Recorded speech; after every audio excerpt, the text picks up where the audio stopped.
She shouldn't have survived that winter.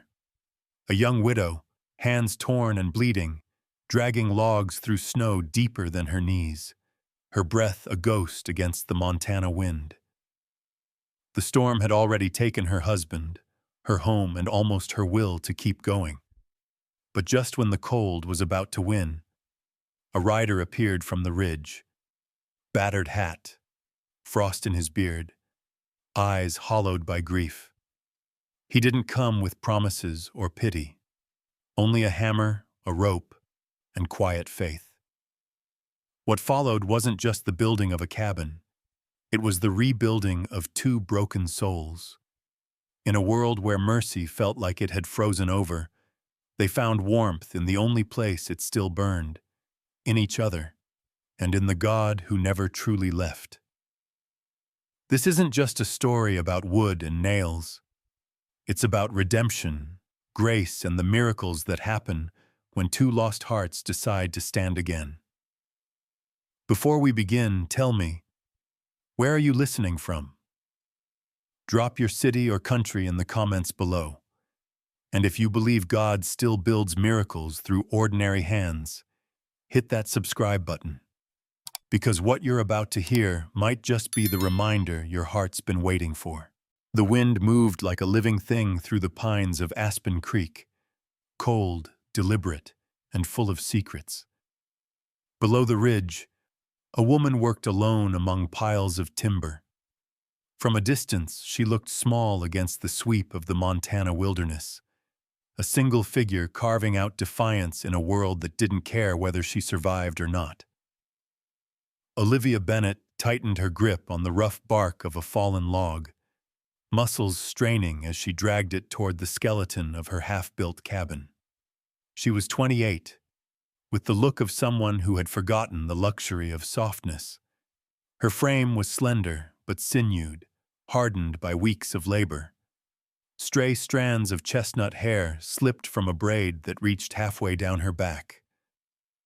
The late afternoon light caught the dust on her cheekbones and the faint bruise of exhaustion beneath her green eyes.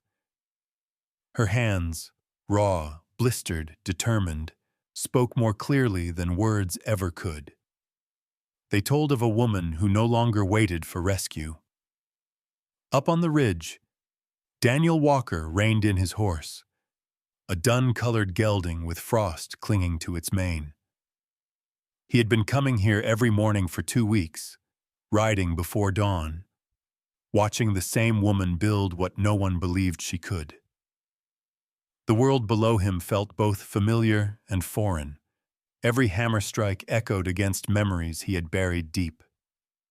Daniel was 38, broad-shouldered, sunburned, and weary in the way men become after losing something they were never meant to lose. His face carried the map of it, angular jaw, dark stubble peppered with gray, and lines that deepened whenever he squinted into the wind. Once those eyes, clear steel blue, had belonged to a man who led cattle drives and laughed easily. Now they held a distance no one dared cross. 2 years earlier, he had buried his wife, Hannah. Fever had taken her fast, too fast for the doctor to arrive. The guilt of waiting, thinking she would recover, had built a wall between him and the living. Since that day, he'd spoken little to anyone but his foreman and the occasional horse trader. Work and silence had become his religion. But this woman on the valley floor had cracked something in that silence. He had first seen her one morning when the fog still hugged the creek bed. She had been struggling with a log twice her weight, boots slipping in the frost. The sight had stirred something unwelcome, admiration tangled with sorrow. Since then, he'd ridden back daily, pretending he was checking fence lines or looking for strays. In truth, he just needed proof that grit like hers still existed. From this distance, the sounds of her effort came faint but distinct. The thunk of an axe biting wood, the metallic ring of a hammer striking nails. No neighbors, no smoke from nearby chimneys, just her and the wild. He lifted his hand to his hat brim, shading his eyes. "Why alone?" he muttered under his breath. "No woman takes on timber work out here unless she's got ghosts chasing her." Below, Olivia paused to rest, wiping sweat from her brow with the back of her wrist. She looked toward the ridge, that familiar pull at the nape of her neck, the feeling of being watched. Her instincts were honed sharp by months of solitude and the quiet suspicion that someone somewhere wanted her gone. She scanned the tree line, but saw only the shifting shadow of pines and the last flare of daylight. Her gaze lingered anyway. Behind the ridge, Daniel felt it, the invisible thread that stretched between them. He froze, breath caught, as though her eyes had found him through distance alone. He almost called out, some half-formed greeting, but his voice failed him. He tugged lightly on the reins. The gelding turned, hooves crunching snow as they retreated into the trees. Down below, Olivia exhaled, uncertain whether the flicker she'd glimpsed had been man or myth. When she moved again, her pace had changed, slower now, thoughtful. That evening, she lit a small fire beside the cabin frame. The flames licked upward, painting her features in bronze and shadow. From her coat pocket, she pulled out a thin strip of leather, a fragment of her late husband's belt. She rubbed her thumb across the worn buckle until the sting in her chest dulled. Ryan Bennett had been tall and charming in the careless way of men who thought the world owed them one more chance. He had died a year ago in a land dispute with ranchers up north. The sheriff had called it an accident. Olivia had called it betrayal. The town whispered that Ryan brought it on himself, that the Bennett name was now a stain. When she'd returned to Aspen Creek after his burial, doors had closed quietly. Conversations stopped mid-sentence. So she'd come here, to this forgotten stretch of wilderness, to start again where no one could remind her who she used to be. The cold deepened. She pulled her coat tighter, feeling the ache in her shoulders. The cabin's half-finished walls creaked in the wind, like bones settling. Tomorrow, she told herself, she'd finish the roof beams. Then she'd have shelter before the snow came heavy. Above her, unseen in the pines, Daniel lingered longer than he meant to. His horse shifted impatiently, breath clouding the air. "You're gonna freeze watching ghosts," a voice had told him once. His old foreman, Earl Jackson, grizzled and blunt, the kind of man who could mend anything except loneliness. Daniel almost smiled, remembering it. Earl was the only one who dared to speak Hannah's name aloud anymore. But this wasn't about ghosts, not really. It was about a feeling he hadn't had since before the fever, before the silence. Recognition. That woman's stubborn fight against the impossible mirrored the same battle he'd been losing inside his own chest. He stayed until her fire burned low, the orange glow flickering like a heartbeat. Then he turned back toward his ranch. The ride home was long and dark. Coyotes called somewhere in the valley. Daniel kept his eyes on the narrow trail ahead, thoughts circling the image of her hands. Raw, relentless, human. He wondered what story had driven her to that wilderness. What kind of grief could build a house alone? When he reached the pasture gate, the ranch dogs greeted him with half-hearted barks. He dismounted, boots crunching frozen dirt, and led the horse toward the barn.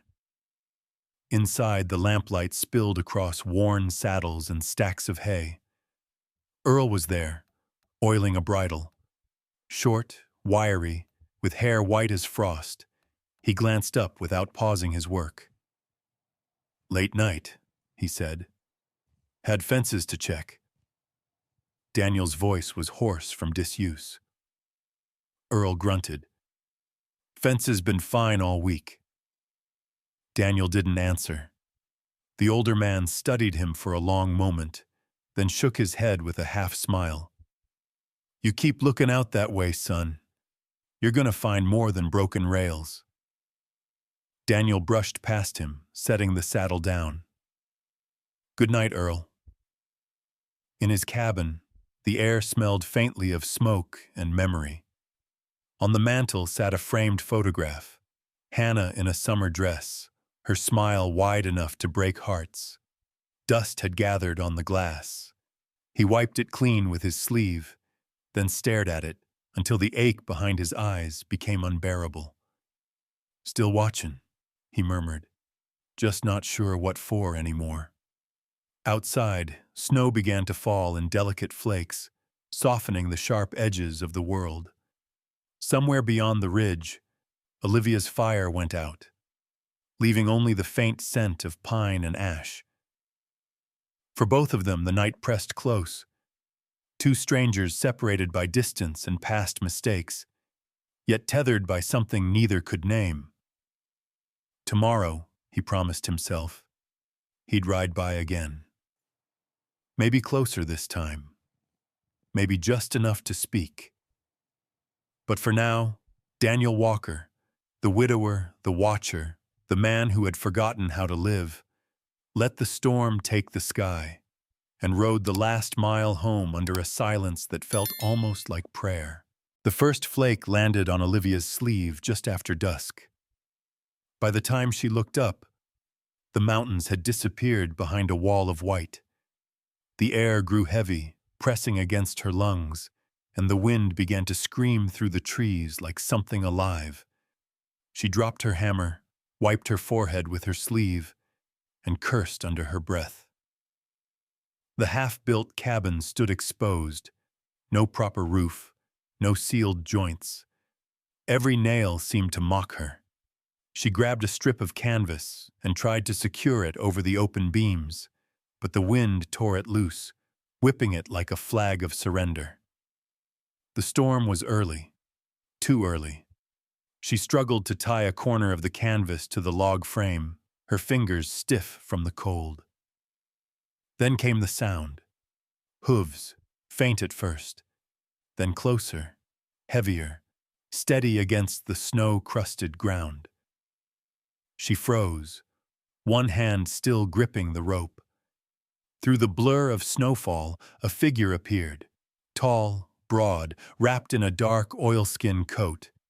His hat brim dripped with meltwater, and a scarf covered half his face. Behind him trudged a pack horse, gray with black stockings, burdened with a load of gear, coiled ropes, rolled tarps, a sack of nails, and bundles wrapped in burlap. It was him, the watcher from the ridge. Daniel Walker swung down from his saddle. His movements were slow but sure, the kind of confidence born from years of surviving worse than weather. He pulled the scarf down, revealing a face lined by wind and sorrow, a short beard flecked with frost. "I brought supplies," he said, voice rough from disuse. "This roof won't hold through the night." Olivia's instinct kicked in. She reached for the rifle propped beside the doorframe. The barrel glinted dull under the gray light. "I didn't ask for help," she snapped. He nodded once. "Didn't say you did." Snow gathered on his hat brim as they stood staring at each other, the storm howling around them. Then the tarp ripped clean off the frame, and Olivia swore again. Daniel didn't wait for permission this time.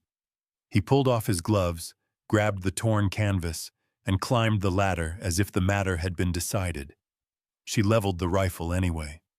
"You think I can't manage this myself?" He looked down at her, eyes unreadable. "I think the storm doesn't care what either of us can manage." The argument died in her throat. The wind screamed louder, shaking the skeletal walls. She lowered the rifle, muttering, "Fine. Work fast." For the next hour, They fought the storm together. Daniel worked with the quiet efficiency of a man who had done this 100 times before, tying knots that would hold against anything short of God's wrath. His hands, thick and scarred, moved confidently across the beams, his breath visible in short bursts. Olivia climbed beside him, helping stretch the tarp tight. Her shoulders burned, her braid came loose, and snowflakes clung to her lashes. Several times their hands brushed in the half-light, each time one or both pulled away too quickly.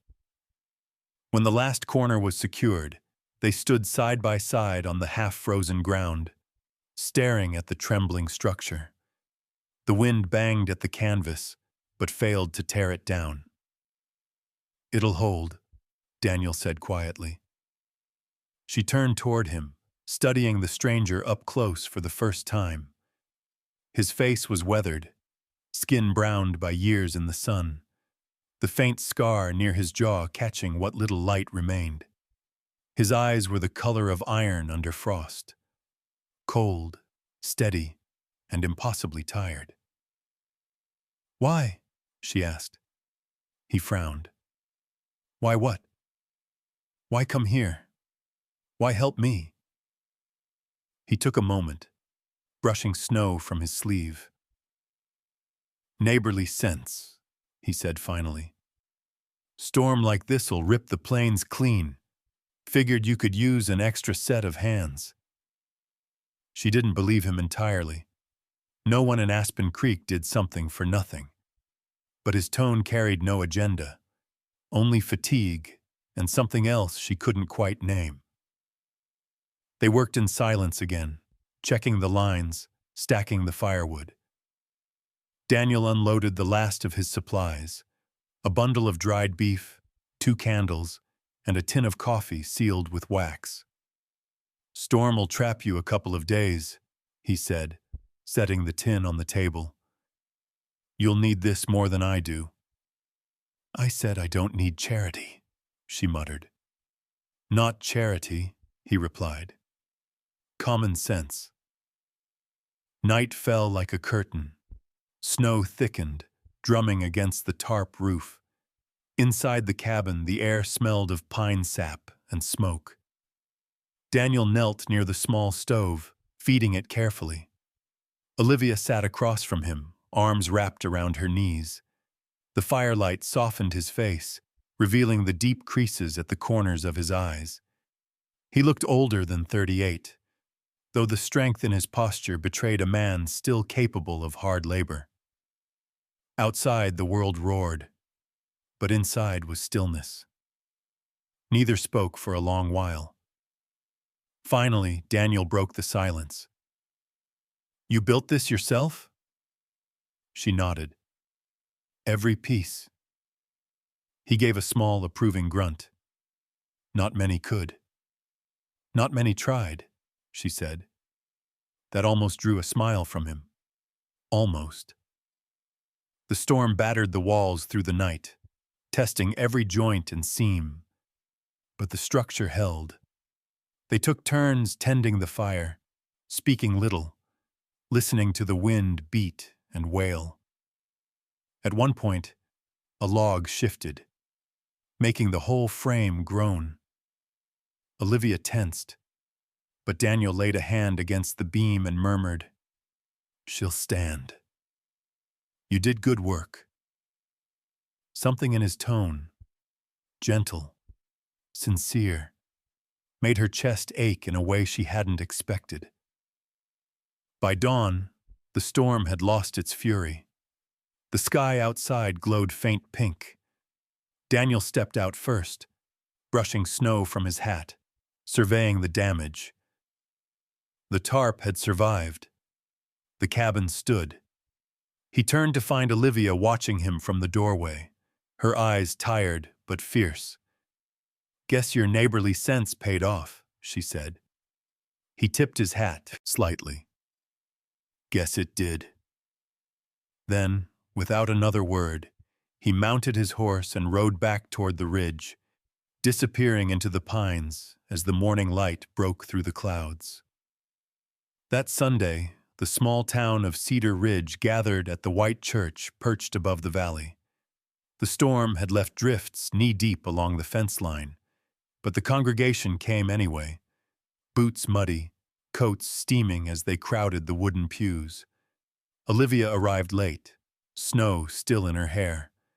The whispers began the moment she stepped inside.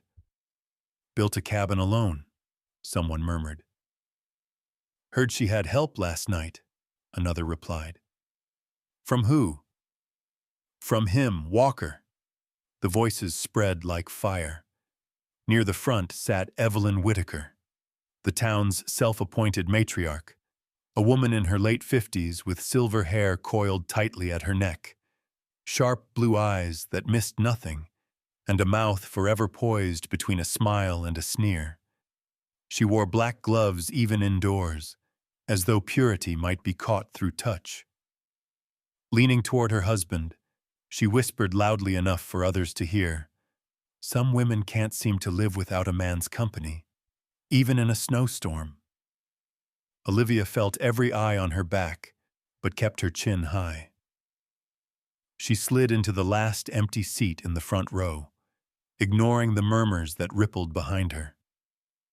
At the rear of the church, Daniel stood near the door, hat in hand. His coat was still dusted with snow, boots muddy from the ride.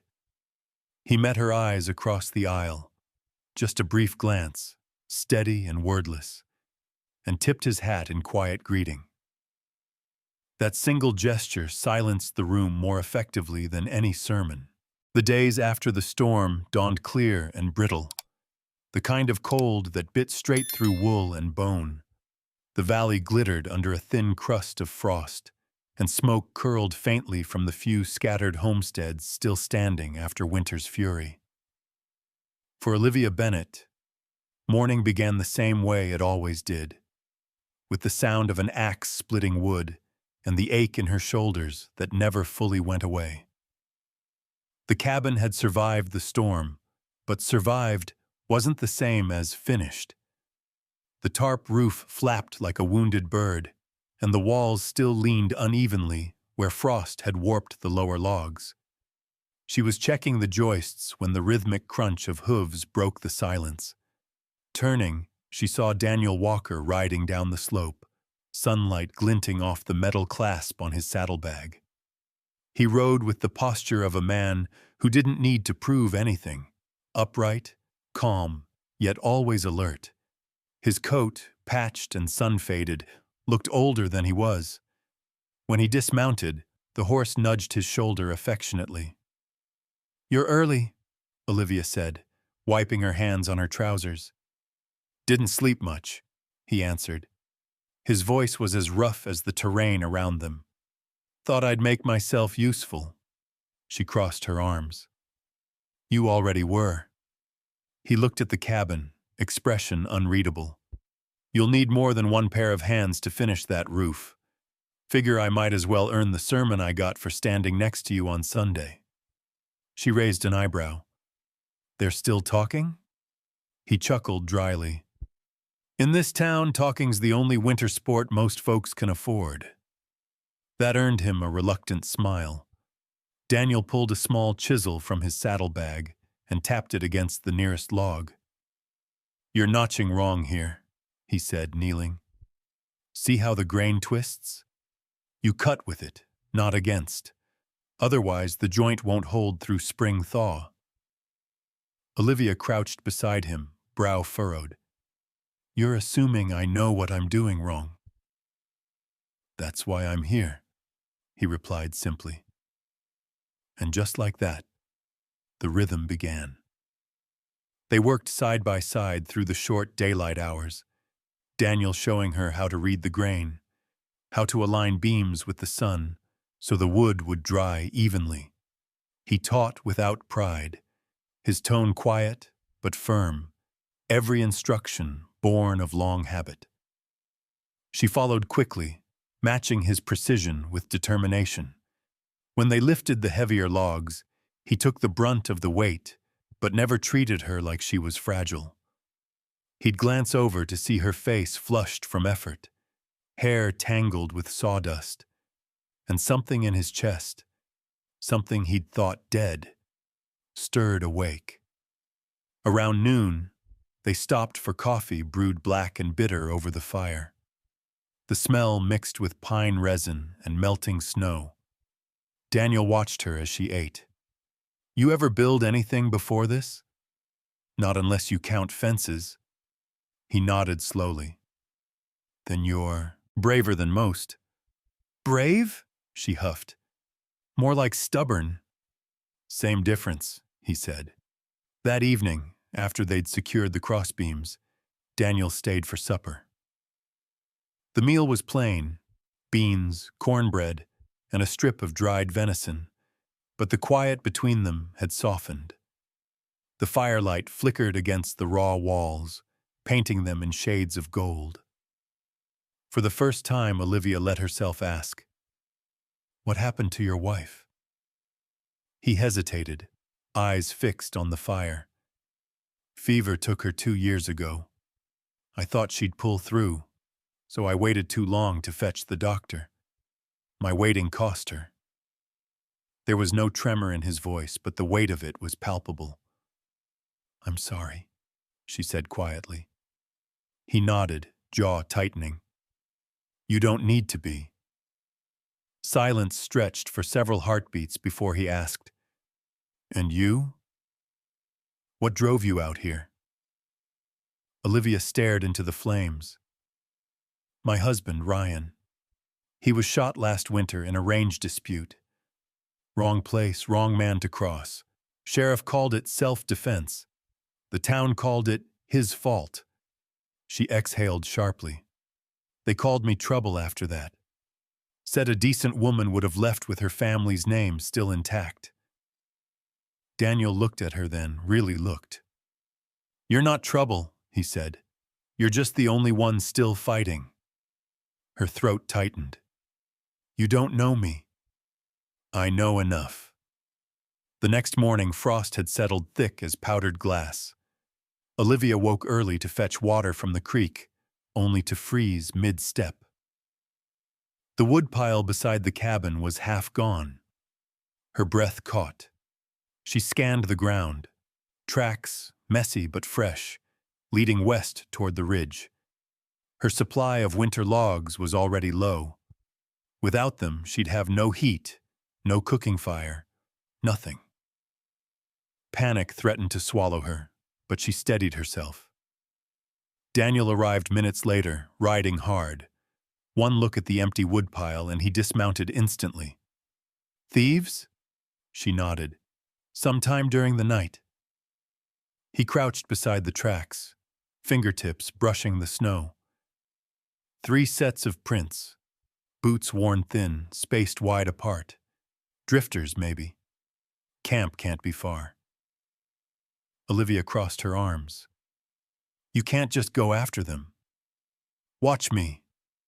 He tightened the cinch on his saddle. "Daniel," he looked back at her, eyes sharp. "You stay here. Lock the door. I'll bring it back." There was no room for argument. The sun hung low when he found the camp. 3 men huddled near a dying fire, surrounded by pilfered logs and the stench of cheap whiskey. Their horses were tied loosely to a dead tree, ribs visible through dull coats. Daniel approached without sound, moving with the same caution he used when breaking skittish colts. The men looked up too late. The first, a big man with a matted beard and a missing tooth, rose, smirking. "Evening, stranger. You lost?" "Not anymore," Daniel said. He pointed to the pile of logs. "Those belong to the woman down valley. You've got 5 minutes to load them back and clear out." The second man, lean with a scar down his cheek, laughed. "And if we don't?" Daniel's hand moved, slow, deliberate, to the revolver holstered at his hip. "Then I stop asking." The silence that followed was long and sharp. The men exchanged glances, calculating the odds. Daniel's stance told them everything they needed to know. He wasn't bluffing. They grumbled but obeyed, tossing the logs back onto their wagon. When the big man spat at Daniel's boots, Daniel stepped forward until their eyes met. "Try her again," he said, voice low and cold, "and I won't stop at warnings." By the time he returned to Aspen Creek, dusk was settling. Olivia was waiting outside, rifle slung over her shoulder. When she saw the wagon behind him stacked full, relief flickered across her face before she masked it. "You didn't have to," she said. He dismounted. "Yeah," he said softly. "I did." For a moment, neither spoke. Snow began to fall again. Light, delicate, almost merciful. Later, as they stood by the fire, Olivia watched him run a hand along the rough beam of the unfinished wall. "You know," she said, "people might talk more after this." "They talked before," he replied. "And you don't care?" He shrugged, that faint ghost of a smile returning. "I stopped living for other people's approval a long time ago." She nodded slowly. "Maybe I should learn that." "You're doing just fine," he said. Their eyes met, briefly, but long enough to say more than words could. Outside, the wind had quieted. Inside, the cabin felt almost like a home, though the roof was still half open to the stars. And for the first time in months, both of them allowed themselves to believe that maybe, just maybe, spring would come again. The storm came without warning. No gentle prelude of wind, no sign in the clouds, just a sudden collapse of calm. By mid-afternoon, the world beyond the ridge had vanished beneath a white curtain. Olivia Bennett slammed the cabin door against a gust that nearly tore it from its hinges. Snow hissed through the cracks in the wall, swirling like powdered glass in the dim light. The roof, still unfinished from the week's work, groaned under the weight of accumulating ice. Daniel Walker shoved the last of the firewood inside and dropped the latch. His face was raw from the cold, stubble rimmed with frost, coat dusted white. "We're not going anywhere tonight," he said, his voice rough but steady. "I can see that," Olivia answered, forcing the door closed against another blast of wind. She was wrapped in a patched wool sweater, her braid tangled, cheeks flushed red from the effort. "It's worse than the last one." He nodded. "We'll ride it out." The words sounded simple enough, but the temperature was already dropping. He moved to check the fire, feeding it until the orange light threw long, shaky shadows against the log walls. Snow began to pile halfway up the window before dark. The howling outside never stopped, constant, relentless. It was as if the mountains themselves were testing their resolve. By midnight, the storm was roaring at full strength. The cabin shuddered under the force. A section of canvas near the roof beam tore loose, letting in a sharp draft. Daniel climbed the ladder, hammer in one hand, and secured it again, his breath coming out in white bursts. When he climbed down, his hands were numb and shaking. "That'll hold," he said, though he didn't sound certain. Olivia had spread a thick wool blanket on the floor near the stove. "You should warm up," she said, nodding toward the fire. He hesitated. "You'll freeze if you don't share the heat." She looked up, eyes bright in the firelight. "Then don't make it a question." They sat close together before the stove, wrapped in the same blanket, shoulders touching. Outside, the storm screamed. Inside, the only sound was the crackle of burning wood and the small, uncertain rhythm of two people learning how to breathe again. Olivia stared at the fire. "You ever think," she said softly, "that maybe grief is just another kind of loyalty?" Daniel didn't answer right away. His gaze stayed fixed on the flames. She turned to him, voice firm now. You carry it like a weapon, Daniel. Like if you stop feeling guilty, you'd forget her. His jaw tightened.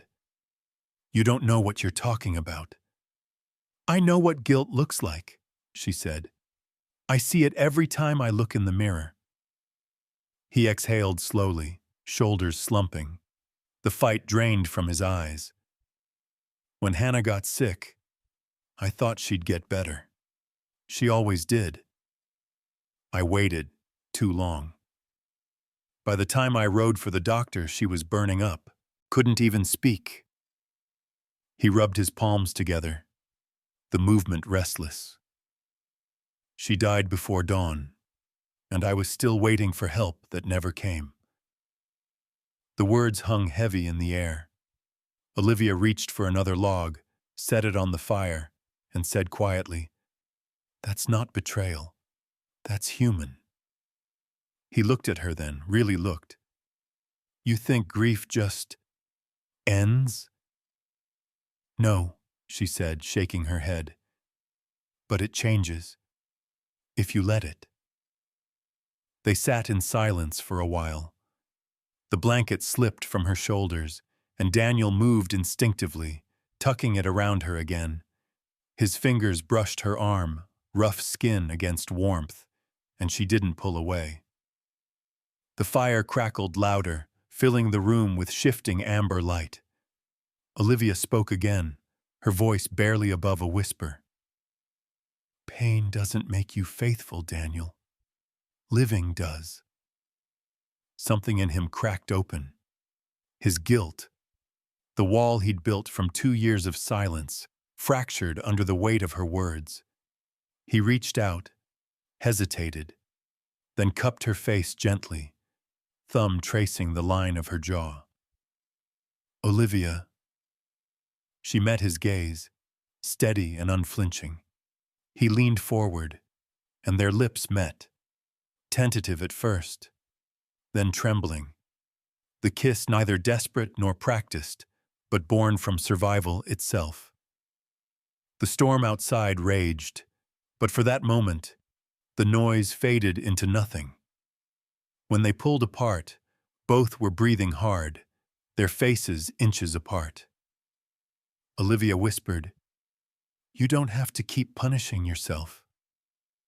I don't know how to stop, he admitted. Then start here, she said. Start now. He didn't answer, but his hand stayed on hers until the fire burned low and exhaustion pulled them both into a fragile sleep. When daylight came, it was a dull gray, no clear sunrise, only the faint glow of snow still falling. The door was half buried, the windows sealed in frost. They had survived the night, but the storm hadn't entirely passed. Daniel stood by the window, pushing at the frozen pane with the butt of his hand. We're snowed in, he said. Olivia poured coffee into 2 tin cups, steam rising. Then we wait. He turned, watching her move around the small space, confident now, practical, unbothered by confinement. He thought about how easily she adapted, how fiercely she met every challenge head-on. You're not afraid of anything, are you? He asked. She smiled faintly. Fear doesn't build cabins.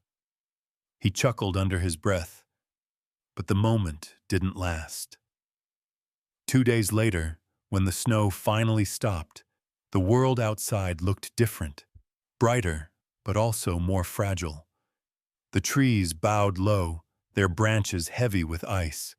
Smoke drifted from the stovepipe, the only sign of life for miles.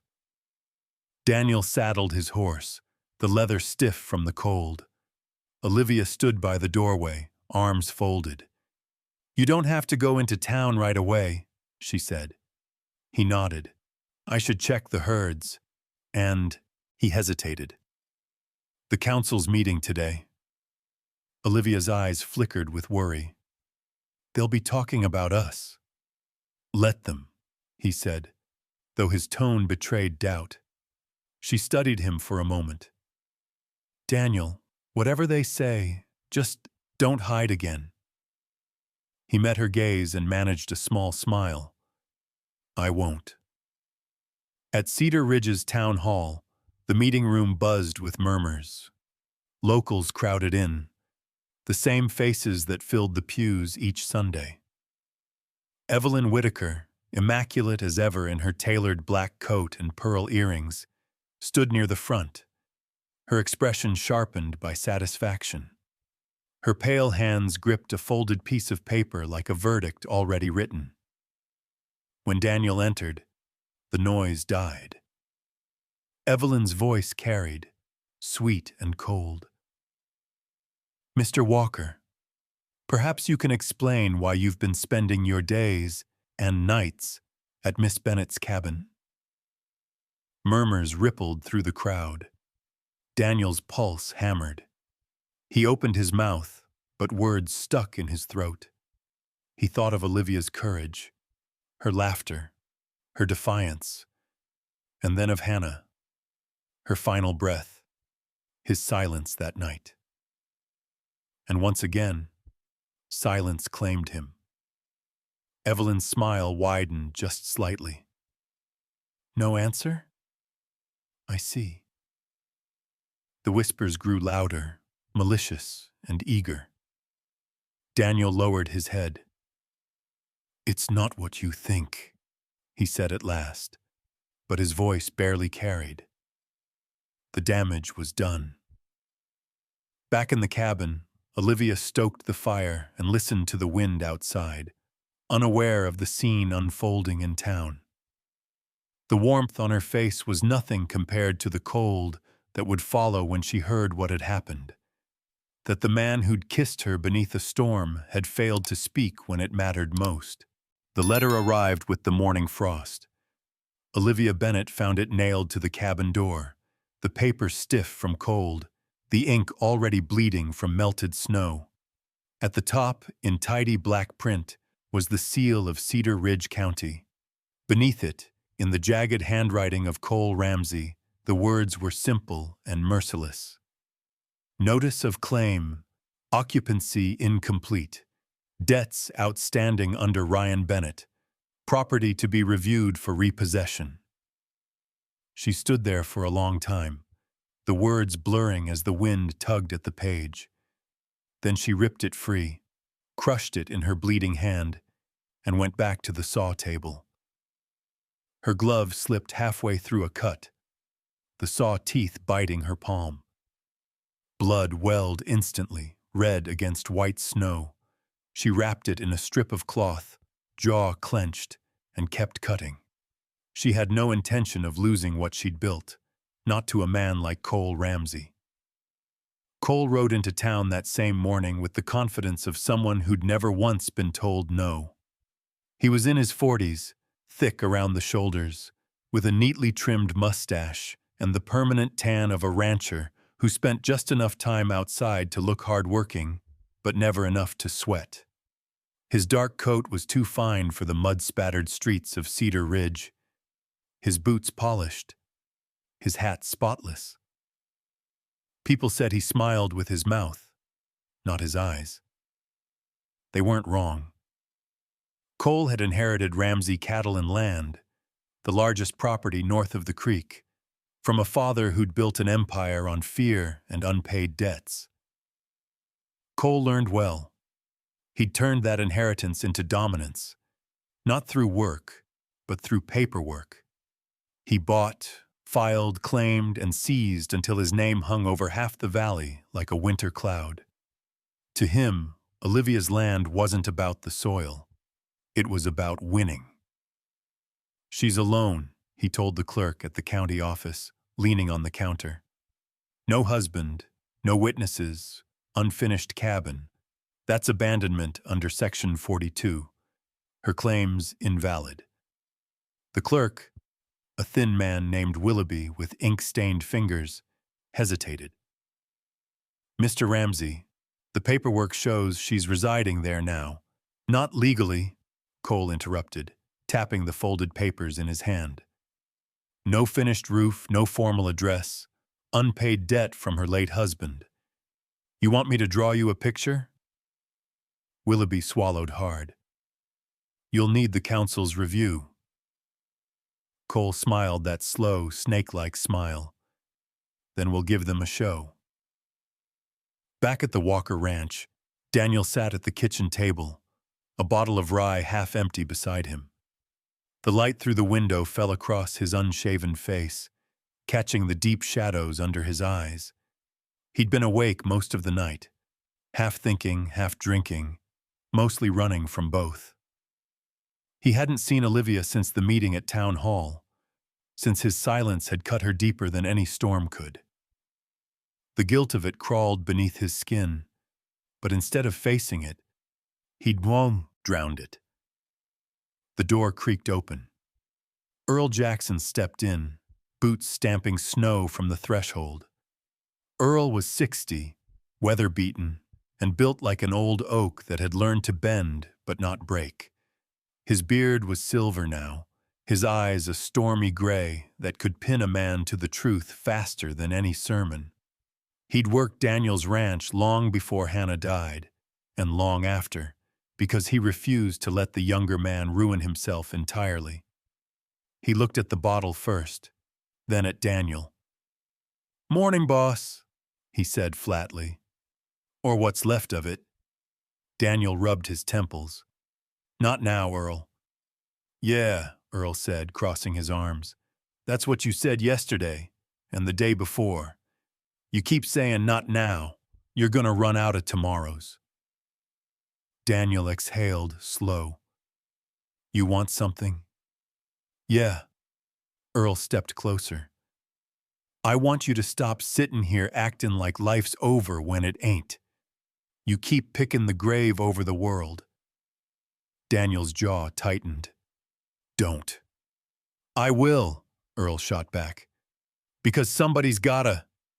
You love that woman, fine. But she's gone, son. And the one that's still here, she's fighting for everything she's got, while you sit here feeling sorry for yourself. You really think Hannah'd be proud of that?" The silence that followed was heavy enough to crack the air. Earl shook his head. "You want to honor your wife? Then live. You hear me? Live." Then he turned and left, door slamming hard enough to rattle the bottles on the shelf. The next morning, Daniel saddled his horse and rode north. The sky was pale and endless, the kind that made men question whether they were small or just lost. He didn't go to Olivia's cabin first. He went to the cemetery. The headstone was simple, just Hannah Walker, beloved wife. The snow around it was untouched. Daniel dismounted, knelt in the cold, and set his hat in the snow beside him. "I've been a fool," he said softly. "You knew that part already. But I thought staying loyal to you meant staying dead inside. I was wrong." He drew a deep breath, frost curling from his lips. "You'd hate who I've become. So I'm changing that. Not for her, not for me, for you. I think you'd want that." He pressed his hand to the cold stone. "I love you, Hannah, but I'm still here. And I think it's time I acted like it." He stood, eyes burning, and turned toward town. By midday, Ramsey's saloon was crowded. The weekly poker crowd filled the air with smoke and gossip. At the bar, Cole Ramsey stood with a glass of brandy, his voice carrying easily over the din. "I'm not saying I take pleasure in it," he was telling a group of ranchers. "But rules are rules. Woman can't finish a house, can't pay her husband's debt. She doesn't deserve the land." A few men chuckled, others shifted uncomfortably. That was when the doors swung open. Daniel Walker stepped inside, snow still clinging to his boots, hat pulled low. Conversation died almost immediately. "Afternoon, gentlemen," he said, voice calm but cutting through the smoke like a knife. Cole turned, grin flickering. "Walker, didn't expect you'd crawl out of that ranch today. Heard you've been occupied." Daniel ignored him and strode to the bar. He reached into his coat, pulled out a folded packet, and slapped it down in front of the bartender. "Receipt from the county office," he said. "Ryan Bennett's debts, paid in full, last spring. Signed and sealed." Cole's smirk faltered. "That doesn't change occupancy law." Daniel's eyes hardened. "She's got walls, a roof, and fire in her hearth. She's lived there every day since the thaw. You want to talk law, I'll talk truth. Your claim's built on greed, not rules." The room shifted, the air thick with tension. Cole straightened, his voice tightening. "You picking sides, Walker?" Daniel stepped closer until their faces were inches apart. "Yeah, I am." His next words carried to every corner of the saloon. "I stand with Olivia Bennett. You got a problem with that, you take it up with me." For a long moment, no one moved. Then someone near the back murmured, "About time someone said it." Another man nodded. Cole's jaw clenched. He gathered his papers, glared once more, and stalked toward the door. When he was gone, the room exhaled. Daniel ordered a coffee instead of whiskey. As he drank, Earl's words echoed in his head. "You want to honor your wife? Then live." He smiled faintly for the first time in months. At sunset, Daniel rode back toward Willow Creek, the horizon bleeding red across the snow. The road curved toward the cabin where smoke already rose from the chimney. For the first time, he didn't hesitate to approach. He'd made his choice. And if you've been following their journey, stay with us.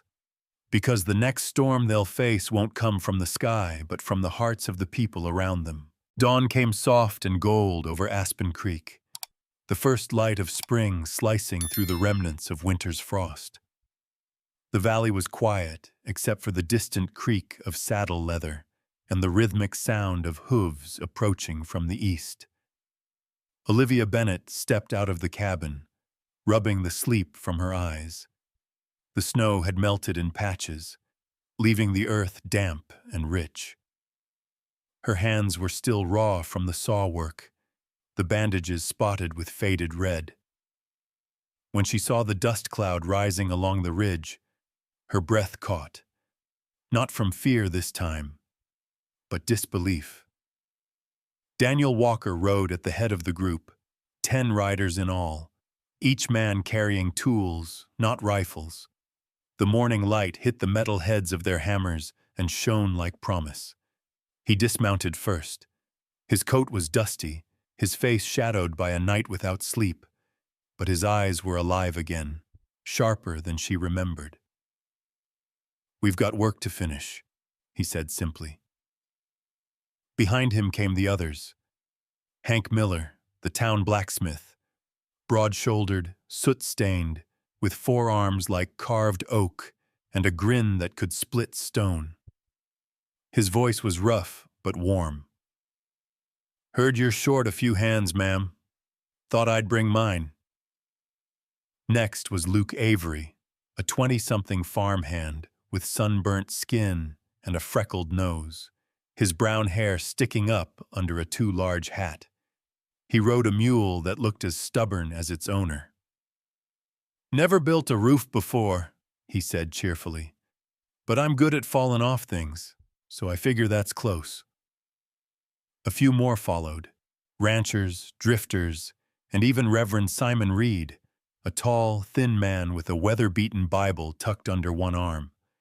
His face was lined, his beard trimmed neat, and though his faith had been dulled by years of hard winters, today his eyes held a spark. "If a man can swing a hammer in prayer, I figure the Lord'll understand," he said with a wink. Olivia stared at them all, momentarily speechless. "You came here. For me?" Daniel shook his head. For what's right. The sound of work began at sunrise and didn't stop. The valley filled with the music of saws and hammers, boots thudding on timber, laughter bouncing off the pines. Daniel called out instructions with steady authority. Joists first, then ridge beam. Hank, check the level on that north wall. Hank grunted in reply, sweat already glistening on his forehead. Luke passed nails like a soldier passing ammunition. Even Reverend Reed climbed the ladder, driving pegs with surprising precision. Olivia moved among them, carrying wood, cutting planks, handing tools. Her braid swung loose, catching sawdust and sunlight alike. For the first time since she'd arrived in Aspen Creek, she wasn't fighting alone. The roof went up on the second day. Walls straightened. A door hung square. The cabin, her cabin, finally began to look like home. At midday, when the work slowed for a meal, Daniel stood on the porch beam looking down at the group. 3 days, he said. That's all it took for this valley to remember who it used to be. Hank lifted a mug of coffee. Hell, we even built something worth believing in again. Laughter rippled through the air, breaking what little tension remained. But peace, like spring, never lasted long in Montana. By the third afternoon, the sound of horses carried from the ridge again. But this time the rhythm was wrong. Too heavy. Too many. Olivia turned first, her gut tightening. Daniel. He followed her gaze. 5 riders were approaching, the leader unmistakable. Cole Ramsey, black coat snapping in the wind, hat brim low, eyes hard as obsidian. Behind him rode 4 hired men, lean and sharp-faced, their hands never far from the pistols at their belts. Cole dismounted slowly, surveying the nearly finished cabin with a sneer. Looks like you've been busy, he said. Shame it's all for nothing. Daniel stepped down from the porch, calm but unyielding. You got something to say, Ramsey? Say it. Cole drew a folded document from his coat pocket and waved it in the air. This property's under dispute. That means every man here's trespassing. Hank spat in the dirt. Funny. I don't see a judge, just a coward with a pen. Cole's lips curled. Careful, blacksmith. Wouldn't want to add assault to the list. Daniel's hand brushed the handle of his revolver. Not a threat, just a reminder. You've already lost this, Cole. You know it. At that moment, another rider approached from the trail. A dark bay horse moving fast and sure. The man atop it wore a tan duster and a badge pinned to his chest. Sheriff Tom Alvarez. Tom was in his late 40s, half Mexican, half Irish, with kind eyes that rarely matched the steel in his voice. His dark mustache was streaked with gray, and his right hand rested near the revolver at his hip more from habit than intent. He reined in his horse, scanning the scene before speaking. Mr. Ramsey, he said evenly, your petition's been reviewed. Cole's smirk faltered. And it's been denied. The sheriff's tone carried finality like thunder. Turns out the county found your evidence of unpaid debt to be false. You forged Ryan Bennett's signature on a second note. You're lucky they're not pressing charges. Murmurs rippled through the gathered men. Cole's hand twitched toward his gun. You calling me a liar, Alvarez? The sheriff's gaze didn't waver. I'm calling you finished. Silence stretched taut. Daniel's stance hardened. Hank shifted slightly, hammer in hand. Luke tensed like a spring. The air smelled of pine, sweat, and gun oil. Cole's men hesitated, 4 against a dozen, all staring them down. Then Olivia stepped forward, her voice calm but clear. This is my home. You've done enough harm, Cole. It ends here. For a heartbeat, the world held still. Cole's hand hovered near his holster. Then he saw it. The cabin behind her, solid and proud, smoke rising from the chimney, 10 men standing ready not for violence but for truth. And something in his face broke. He dropped his gaze. "This isn't over," he muttered. "Yes," Daniel said quietly. "It is." Cole turned, mounted his horse, and rode away, his men trailing behind him like shadows retreating from daylight. By sunset, the work was done. The final plank of the floor was nailed down, the roof sealed tight. The cabin glowed with lamplight, laughter spilling out into the cool evening air. Reverend Reed raised a glass of cider. "To second chances," he said. Hank grinned. "And stubborn women." Olivia laughed for the first time in months, a sound clear and bright as mountain water. She turned to Daniel, who stood by the doorway, hat in hand. "You didn't have to do all this," she said softly. He met her eyes. "Yes, I did." They stood like that for a long moment, the world settling around them in peace. The roof above them was new, but the feeling beneath it was older than words. Trust rebuilt, hope reborn, and the quiet start of something that might finally last. Outside, the stars came out one by one, shining over Aspen Creek like blessings finally earned.